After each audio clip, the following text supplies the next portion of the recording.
In 2012, a country surprised the whole continent of Africa to win the Africa Cup of Nations, and that was no other than the Chipolopolo of Zambia. 13 years later, they've qualified to back-to-back AFCON tournaments, and for this year's edition, they'll be hoping to make good impact in the tournament. So I'll be giving you a full preview, detailed preview about Team Zambia. So after watching this video, you can be able to understand Team Zambia and how the team will be coming to the Africa Cup of Nations.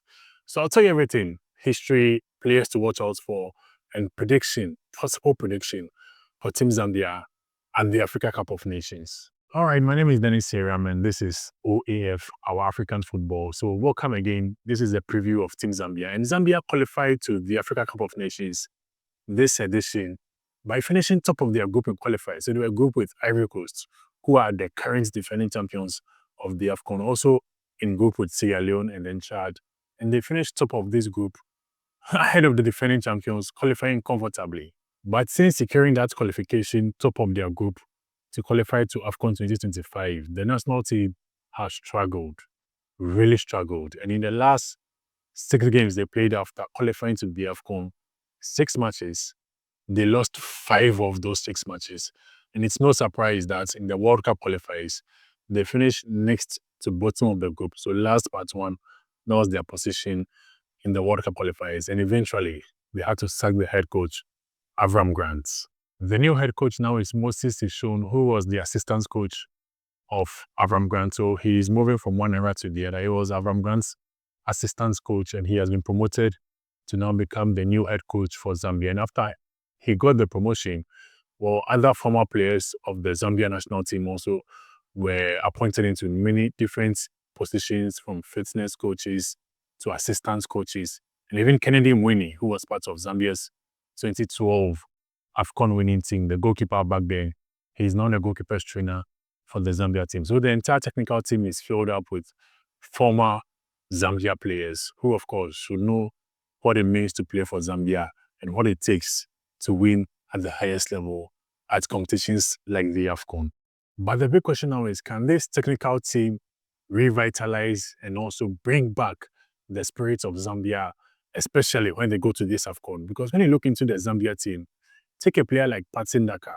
He's supposed to be one of the big names in the Zambia team, one of the players to inspire the national team on, to lead them on the pitch and even lead them off the pitch. But he has struggled in the last 1 year in his career. So play for Leicester City and also the Zambia national team in the last 1 year, in all of 2025. He has scored just 1 goal. Just one goal. And the goal he scored came this month in November. So before November, from January to November, he hadn't scored the whole year. And for a player like this, who of course is very talented, has played at the highest level, can this new technical team be able to rebuild his confidence, especially with the Zambia national team? So he rediscovers his form and gets the goals for them. Then take another player like Lamek Banda, who is also another of the Zambia's players playing at the highest level. He plays for Lecce in Italy's Serie A. And very few players from Zambia have been able to even play in the Serie A, and he plays there. But then, in the last 2 years, he has not scored a goal. He has scored 0 goals for club and country in the last 2 years. The last time he scored a goal was way back in 2023. And he's of course going to be one of the crucial players for the Zambia team at the AFCON. So these 2 players, it's of no doubt, they are experienced, they are very talented, and they play a crucial role in the Zambia team. But on form basis, they are completely out of form. So that's the big question, whether the technical team can be able to rejuvenate these players for them to get back into their old mojo and deliver for the Copper Bullets of Zambia. But now let me touch on players who I think would be the ones to watch for Zambia, especially at this AFCON, the ones who I think are proving themselves at this moment. And number 1 on the list has to be no other than Kings Kangwa. This is a player who makes Zambia just tick, because when he's playing, especially deep in midfield, he's a press-resistant player. Very difficult to take the ball off him, and has the ability to hold onto the ball, make 1 or 2 dribbles, make some intelligent short passes, even ping long passes, good with crosses. And on rare occasions, can even strike the ball very well from afar. So this is a player who adds a lot of variety to the Zambia midfield. And when he is playing, he always plays good. And when he plays good, Zambia always controls the game in the midfield when he's playing good. And it's no surprise that, last season he was named the foreign best player with the league he plays in Israel. So this is a player who is going to be very crucial to Zambia playing. Maybe arguably the best player so far in the Zambia team going to the AFCON. Then I also have to touch on Zambia's captain, Fashion Sakala. This is a man who just knows how to get the goals or assists up front. If you take the last 9 games he has played for both clubs and country, he has 5 goals or assists in those 9 games. So, when it comes to getting the goals or getting assists, you know that Fashion Sakala is always on point up front. And he's a kind of striker who doesn't really wait for the ball, for you to bring the ball to him in the box. He can play as a striker, he can play as a winger, he knows how to beat players, he knows how to create chances, he creates the chances, he scores the goal. So there's a man who a lot will dwell on him. He can carry the ball, especially in Zambia's attack with the goals not coming from Lamek Banda, with the goals not coming from Patson Dakar. You'll be sure that Fasha Sakala will be wanting to make it count and get the goals from his side. Then let me briefly touch on the young player, Joseph Sabobo. This is a player who was Zambia's captain at the Under-20 AFCON, which was played earlier this year, now playing with the national team at the main AFCON tournament. Not really a key player in the team, but I think it could be a tournament where he announces himself to the continent, especially given the fact that he's already played at an AFCON, though he was Under-20.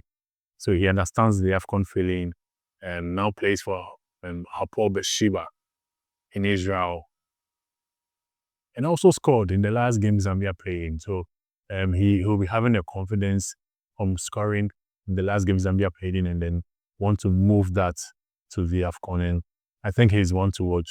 So at this AFCON, I think Zambia will be very dangerous for one specific reason. Whether the players will be patriotic, will want to fight for the country well enough.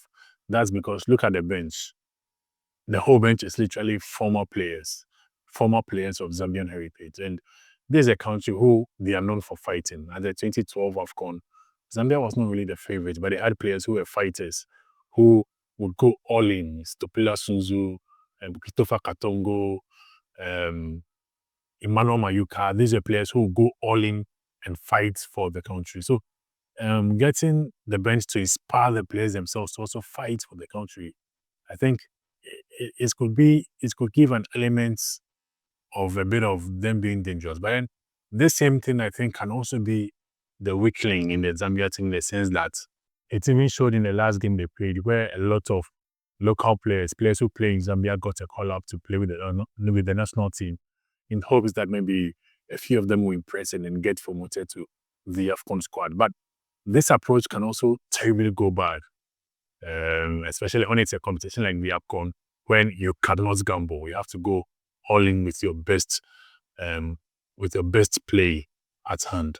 So at the AFCON, Zambia is in Group A with the host nation Morocco, also in group with Mali, then in group with Comoros.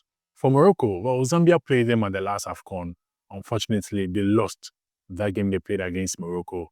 So this time around, it's either revenge or repeat when they play. And Morocco as the host nation this time around too.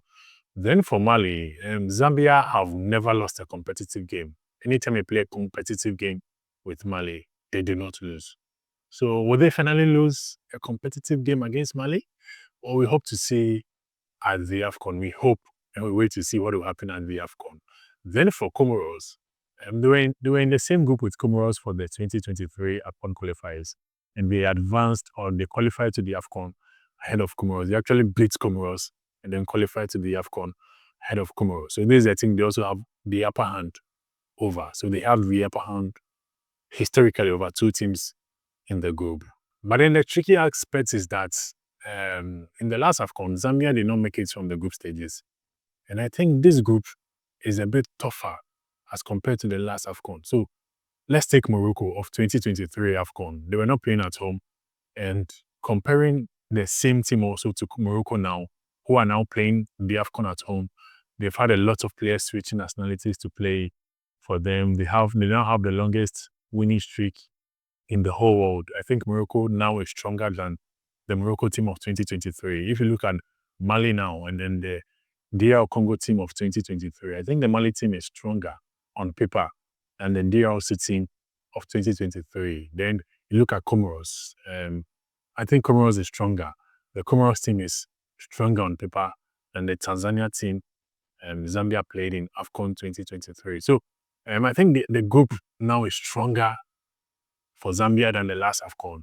And for Zambia's team of 2023 and 2025 now, I think that the 2023, in terms of confidence, in terms of on form, players on form, and everything, I think the 23 team was even better than the 2025 team now. So for Zambia, a lot of work has to be done. I think a lot of work has to be done in preparation for the AFCON for them to get any hopes of qualifying from the group stages. And to my prediction, I really hope that I could have said Zambia will make it way beyond. And I hope they do surprise me. But as of things are now, I think maybe the AFCON can be a rebuilding process for Zambia because they seriously need to do a lot of rebuild.